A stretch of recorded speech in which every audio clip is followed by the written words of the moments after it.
Oi pessoal, eu sou a Petiana Milena e hoje vamos aprender juntos sobre o fluxo de energia nos ecossistemas. O eixo temático da aula de hoje é energia, né? E vocês vão compreender de forma mais eficaz o ciclo do carbono, do nitrogênio e da água, e também sobre a interferência humana nos ciclos dos materiais. Então, pessoal, nós sabemos que da energia luminosa que chega a um ecossistema, né, pouco mais de 1% é utilizado na fotossíntese.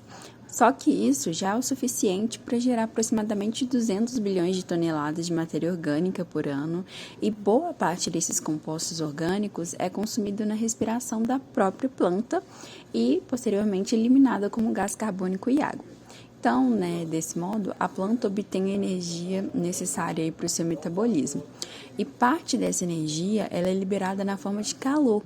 E o restante da matéria orgânica passa, então, a fazer parte do corpo do próprio organismo, como raízes, caules, folhas, no caso dos vegetais superiores.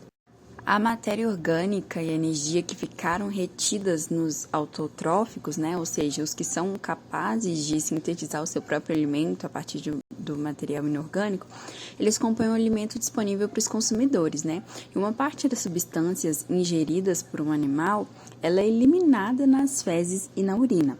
Outra parte é oxidada pela respiração para a produção da energia necessária ao movimento e também a outras atividades do organismo.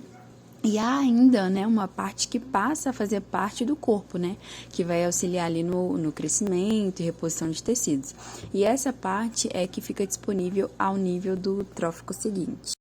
Esses processos, então, se repetem em todos os níveis da cadeia alimentar, e parte da matéria e da energia do alimento não passa para o nível trófico seguinte e sai da cadeia, assim, na forma de fezes, urina, gás carbônico, água e calor. Então, em média, apenas 10% da energia de um nível trófico passa para o nível seguinte, mas essa porcentagem aí, ela pode variar entre 2% e 40%, dependendo das espécies da cadeia e do ecossistema, em que ela se encontra. Os resíduos de cada nível trófico, eles são disponibilizados para a cadeia alimentar pela ação dos decompositores, sendo utilizados mais uma vez, então, pelos produtores. Assim, pessoal, nós podemos dizer que a matéria de um ecossistema está em permanente reciclagem. No entanto, parte da energia é transformada em trabalho celular ou sai do corpo do organismo na forma de calor. E essa é uma forma de energia que não pode ser usada na fotossíntese, Por isso, então, o ecossistema ele precisa constantemente receber energia de fora. E há um fluxo unidirecional de energia que vai dos produtores para os consumidores. E ao contrário da energia que flui unidirecionalmente, a matéria é reciclada dentro ou entre ecossistemas, por ciclos chamados biogeoquímicos. Como o próprio nome, o próprio termo é bem específico, os ciclos da matéria envolvem processos biológicos, geológicos e químicos. Os processos biológicos, então, são os que referem a toda e qualquer atividade realizada por um ser vivo. E aí a gente pode citar o processo de nutrição, trocas gasosas, digestão do alimento, eliminação de resíduos no meio. Como processos geológicos, nós podemos dizer que são os que promovem modificações da crosta terrestre, seja em sua forma, estrutura ou também na composição, que é o caso do intemperismo, por exemplo. Já os processos químicos são os que promovem a alteração na composição da matéria, como a queima de um tronco de árvore, transformação de suco de uva em vinho, do leite em iogurte. E além desses, também participam do ciclo da matéria os processos físicos, que são os que modificam a matéria sem alterar a composição química. E aí a gente pode citar como exemplo a passagem do gelo para a água líquida. Então, à medida que a matéria se move no ciclo, ela é transformada. O carbono disponível para os seres vivos é o carbono presente no CO2. Ele é absorvido pela fotossíntese e incorporado na forma de moléculas orgânicas.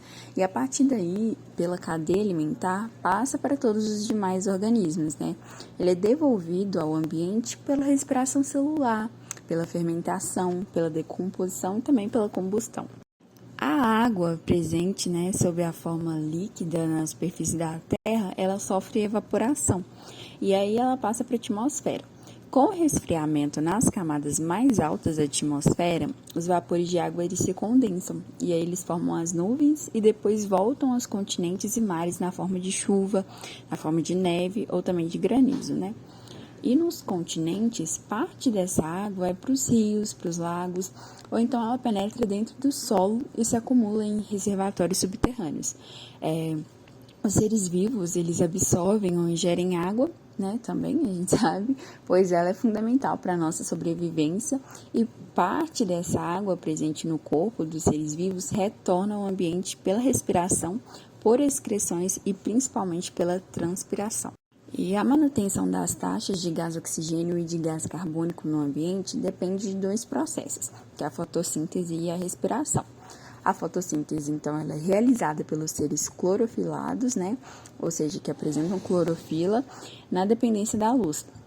E a respiração é um processo realizado continuamente pelos seres aeróbios, ou seja, aqueles que vão necessitar do oxigênio para viver e desenvolver.